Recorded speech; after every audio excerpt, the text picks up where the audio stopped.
इस लोक को सुखी करना है तो ये करना पड़ेगा। क्या करना पड़ेगा? चल सतगुरु की हाट ज्ञान बुद्धि लाइए। यानी आप सतगुरु के पास जाके ज्ञान बुद्धि विस्डम लेके आओ। मन में ये ऑब्जेक्टिव हो, सत्संग में जाएं तो ज्ञान की इच्छा से जाएं, उसको शांति मिलेगी। नहीं तो ब्लेसिंग से काम भी हो जाएंगे, सहारा भी मिल जाएगा, दुनिया भी बन जाएगी, शांति नहीं मिलेगी। इसीलिए सत्संग में जाओ ज्ञान की इच्छा लेकर कि मेरे को ज्ञान मिले, मेरे को बुद्धि मिले, विस्डम मिले, ये सब अंडरस्टैंडिंग समझ मिले। और फिर सत्संग सुनोगे तो आपको वही मिलेंगी। और जब आपको समझ ज्ञान विवेक ही हो गया तो कोई चीज़ आपको डिस्टर्ब ही नहीं करेगी। फिर नई नई दुनिया भर की टेक्निक्स हैं, संत मत में टेक्निक्स हैं, वो आपको सीखने को मिलेंगी। वो समझ आ गई तो कुछ दुख ही नहीं है इस संसार में। जैसे महाराज जी कहते थे, मुझे समस्या ये है कि मुझे कोई समस्या ही नहीं है। तो कितनी बड़ी बात है। घुटने भी खराब थे, ओल्ड एज भी थी, तो उस सबको मैनेज कर लेते थे और खुश रहते थे। पूरी जितने भी लोगों की कॉल आते थे सबको अटेंड करते थे, तो सब मैनेज कर रहे थे। और फैमिली प्रॉब्लम्स थी उनको भी मैनेज कर रहे थे, और फिर भी क्या था, मस्त रहते थे।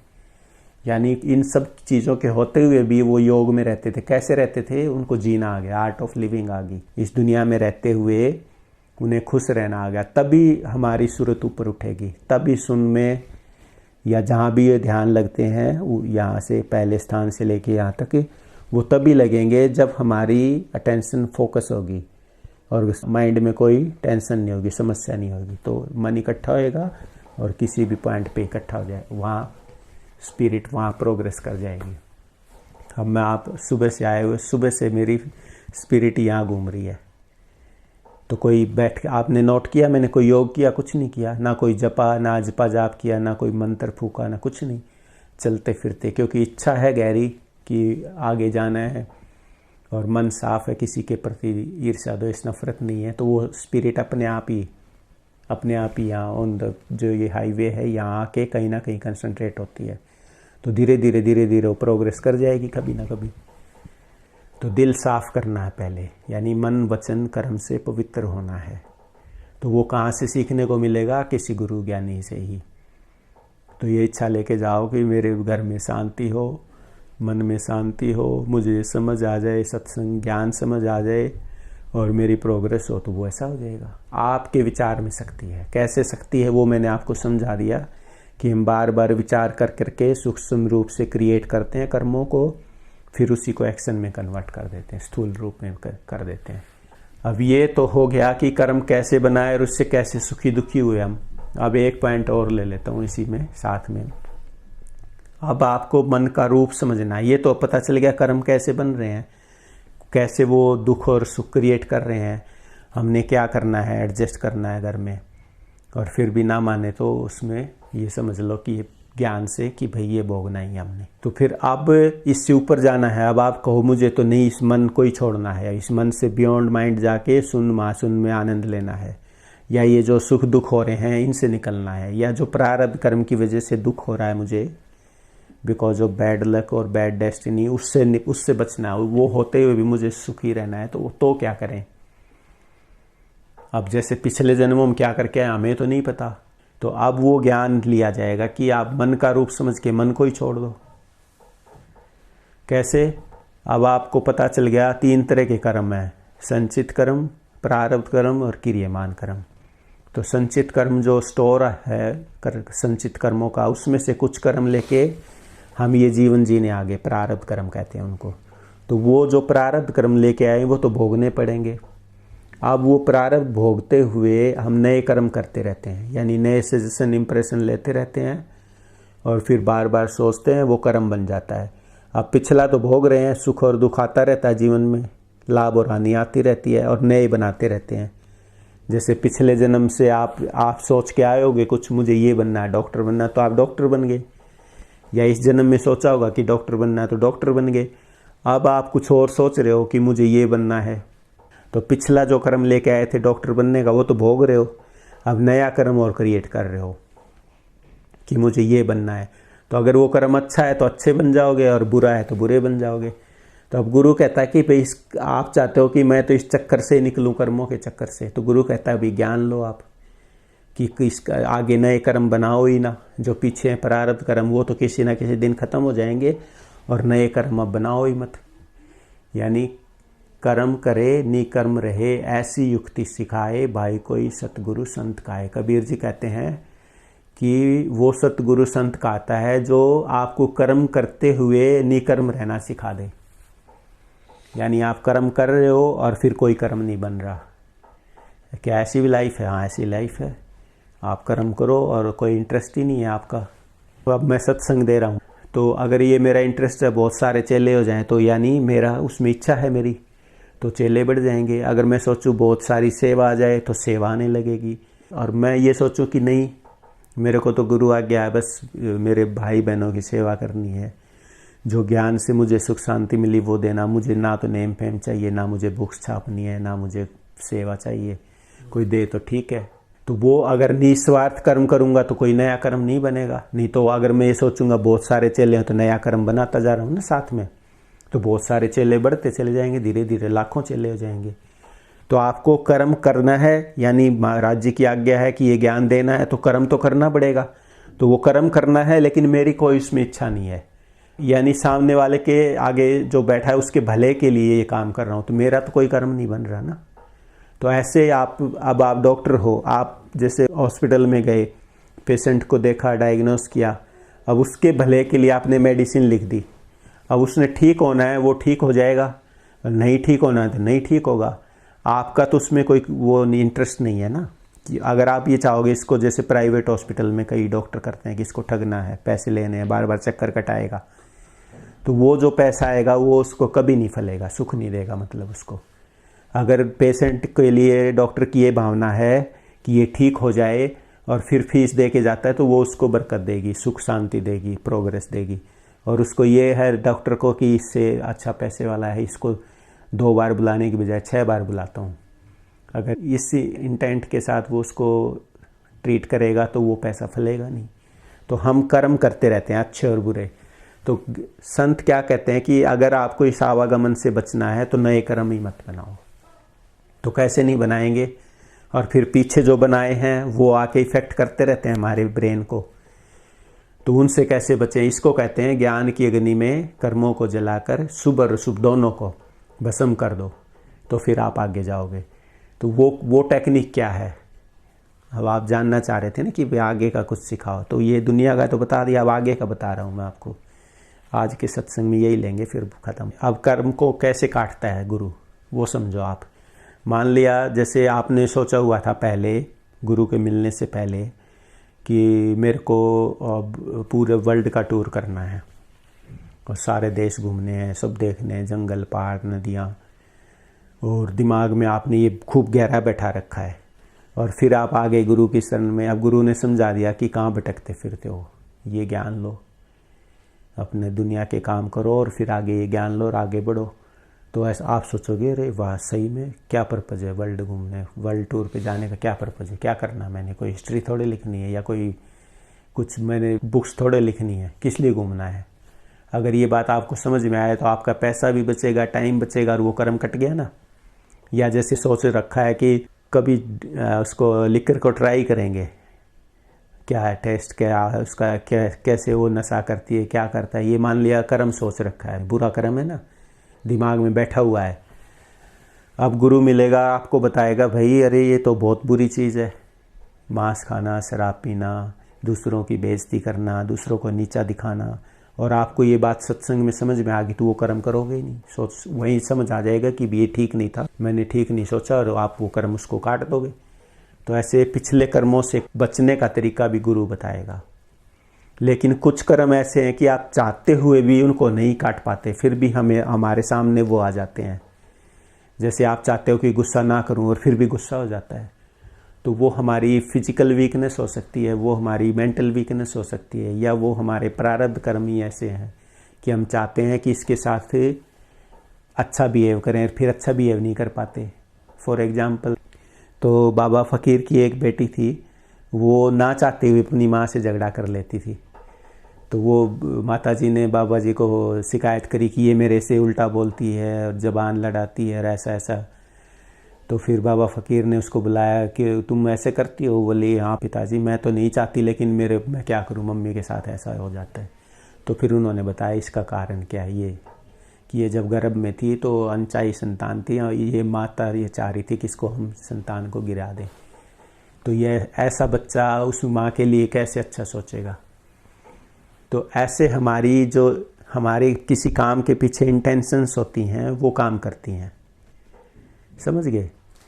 तो कर्मों को जब हम कर्मों को पीछे बना के ढेर लादे बैठे हैं, ये करूँगा, उसमें अच्छे और बुरे दोनों हैं, फिर हम सत्संग में जाने लगते हैं। अब सत्संग में मिलेगा ज्ञान बुद्धि विवेक, आपको पता चल गया ये ठीक है ये गलत है, तो हम उनमें से बहुत सारे कर्मों को बिना भोगे हुए ही छोड़ देंगे। यानी जैसे मैंने सोच रखा था कि मैं बहुत सारी बुक्स लिखूंगा, तो जो बुक्स में क्या लिखूंगा, जो मेरे दिमाग में भरा वही तो लिखूंगा ना। तो मैंने महाराज जी से कहा, महाराज जी मैं बुक लिखना चाह रहा हूँ। तो कहते नहीं बिल्कुल मत लिखना। तो मैं हैरान हो गया, लो। तो मैं कन्विंस नहीं हुआ उस टाइम पे। तो अब मैं क्या समझाऊँ, अब ये समझ आया मुझे, बिल्कुल सही गाइड किया उन्होंने। अगर मैं बुक लिखता तो लिखते लिखते सिद्धि आ जाती कंसंट्रेशन की वजह से, और अच्छी से अच्छी बुक लिखता, हो सकता है बेस्ट सेलर हो जाता, खूब पैसा भी आता, रॉयल्टी आती। लेकिन जो लाइफ का ऑब्जेक्टिव था वो तो बर्बाद हो गया ना, उस बुक लिखने में, राइटर बनने में लाइफ निकल गई। तो वो चाह रहे थे कि ऑल राउंड प्रोग्रेस हो, मतलब शरीर मन आत्मा और सूरत चारों का ज्ञान हो। और मैं एक मन में उलझ के अपना जीवन बर्बाद करना चाह रहा था कि राइटर बन जाऊं। तो उन्होंने कितना अच्छा गाइड किया, नहीं बिल्कुल बुक मत लिखना। और मैंने क्योंकि उनके प्रति फेथ थी इसलिए उनकी एडवाइस को, सजेशन को ले लिया। मैंने वो दिमाग से ही विचार निकाल दिया कि नहीं लिखनी। तो कर्म कटवा दिया ना मेरा, जो बचपन से कर्म बना हुआ था कि मैं राइटर बनूंगा, अब वो दिमाग में नहीं है कि बुक लिखनी है। अब ये है कि जो लाइफ का ऑब्जेक्टिव है उसको अचीव करना है, यानी जो रियल पर्पज है अपनी लाइफ का उसको अचीव करना है। तो गुरु ऐसे कर्म कटा देता है आपके बहुत सारे, बिना भोगे ही। यानी आप जैसे आप मेरे से पूछो कि मुझे आगे 5 किलोमीटर आगे उस साइड जाना है, तो आप पूछोगे मैं उधर चला जाऊं, तो मैं आपका वेल विशर होऊंगा, कहूँगा नहीं उधर मत जाना, आप सेफ नहीं है वो। तो आप मेरी बात मान लोगे तो बच जाओगे, और नहीं तो उधर जाओगे, फिर वो देखोगे फंसोगे इस सिचुएशन में, फिर मानोगे। तो 2 तरीके हैं, या तो हम उस कर्म को भोग के काटते हैं, या फिर हमें विजडम मिल जाए, फिर उस विजडम से ही काट दें तो वो कर्म भोगना नहीं पड़ेगा।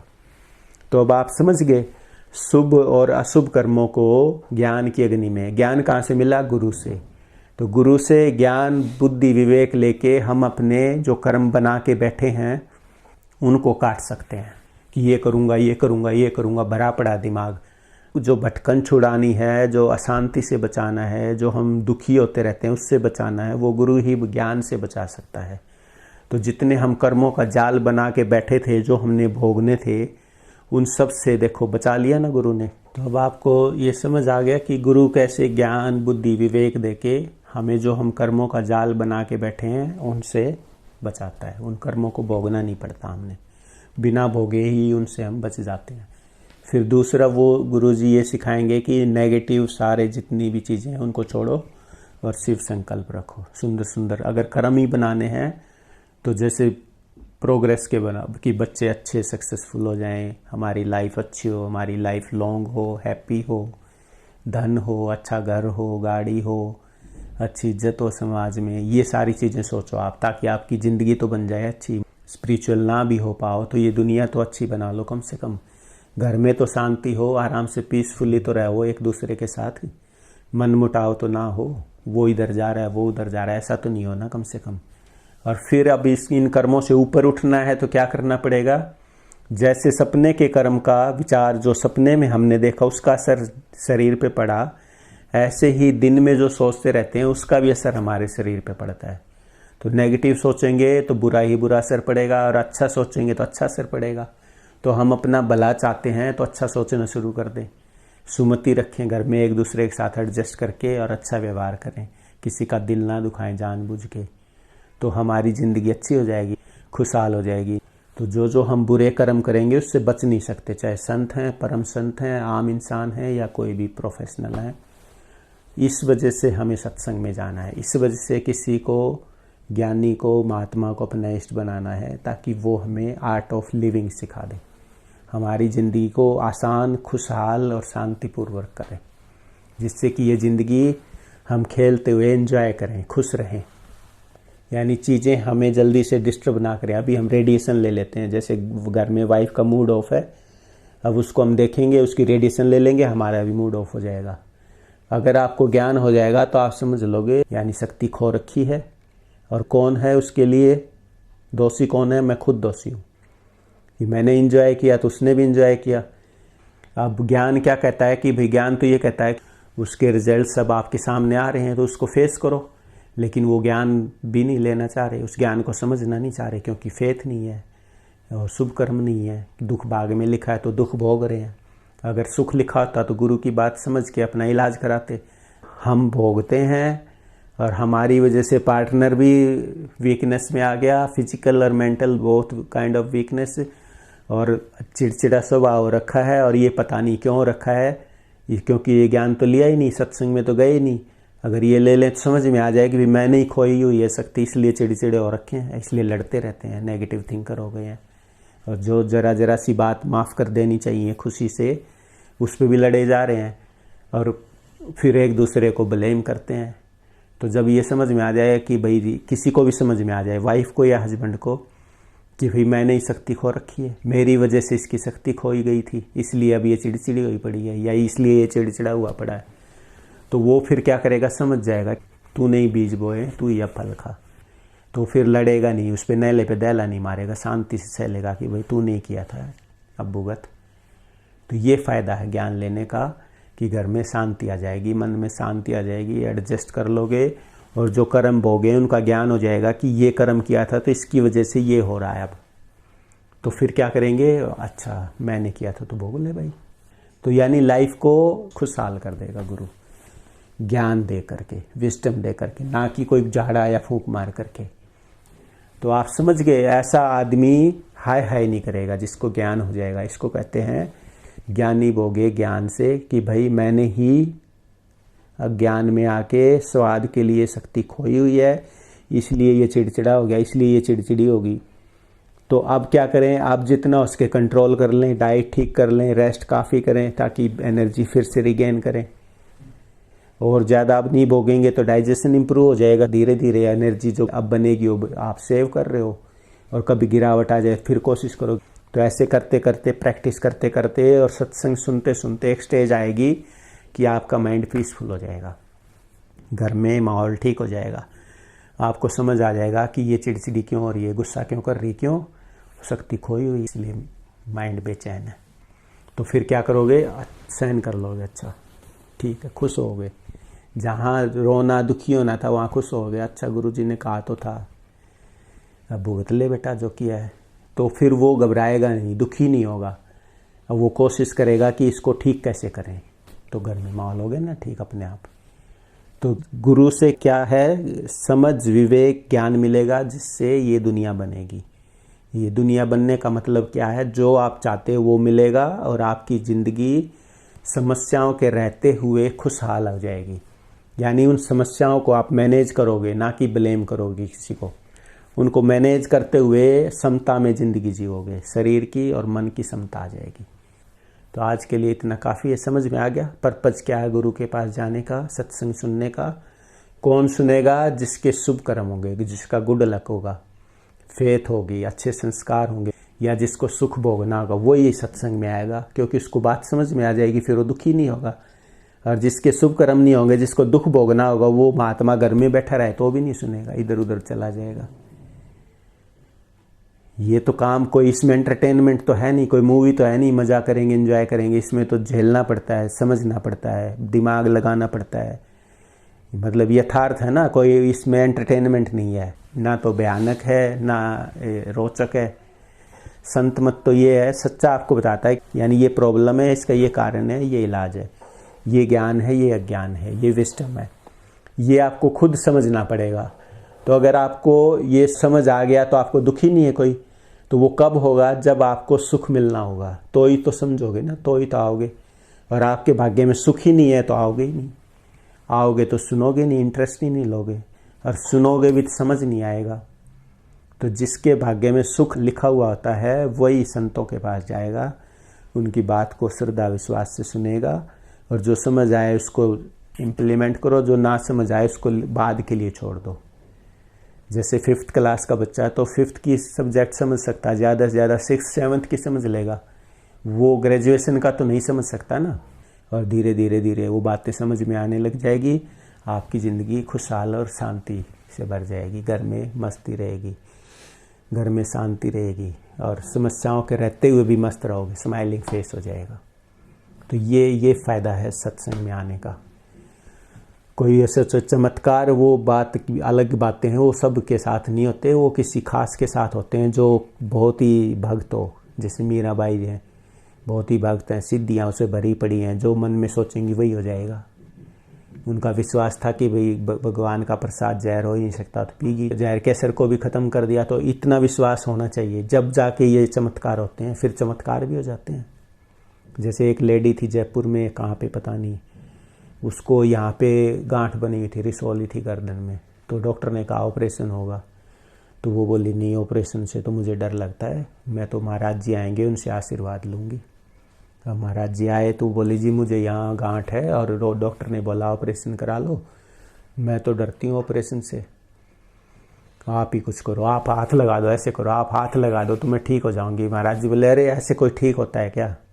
नहीं नहीं महाराज जी आप हाथ लगा दो, मैं ठीक हो जाऊँगी। तो महाराज जी ने कहा ठीक है भैया, ऐसे खुश हो रही थे, लगा दिया हाथ लगा के, ऐसे करना तुम डॉक्टर के पास जाना और बोल देना जी ऑपरेशन कर दो और घबराना मत, तुम ऑपरेशन करा लेना, आराम से ठीक हो जाओगे। अब उसका विश्वास इतना ज़बरदस्त था कि भाई महाराज जी ने हाथ लगा दिया तो वो ठीक हो जाएगी बिना ऑपरेशन के ही। अब वो डॉक्टर के पास गई, वहाँ एक डॉक्टर और बैठा हुआ था कोई बाहर का।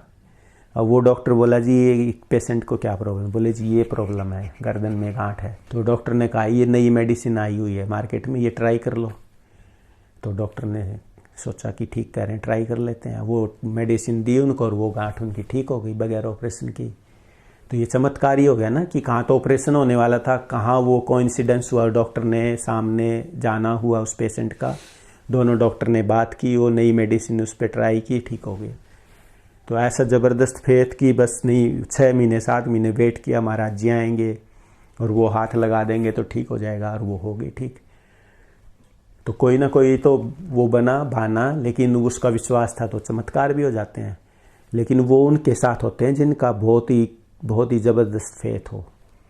और बाकी के लिए क्या है, ज्ञान लो। हमेशा सुखी रहने के लिए सतगुरु के पास जाओ, सत्संग में ज्ञान विवेक बुद्धि लेने के लिए। अगर आपको समझ विवेक ज्ञान हो गया तो फिर कोई प्रॉब्लम नहीं है, फिर आप हर समय मस्त रहोगे।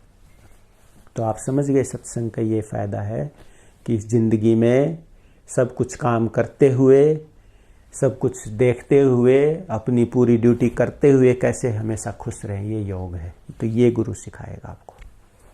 काफ़ी है। Thank you.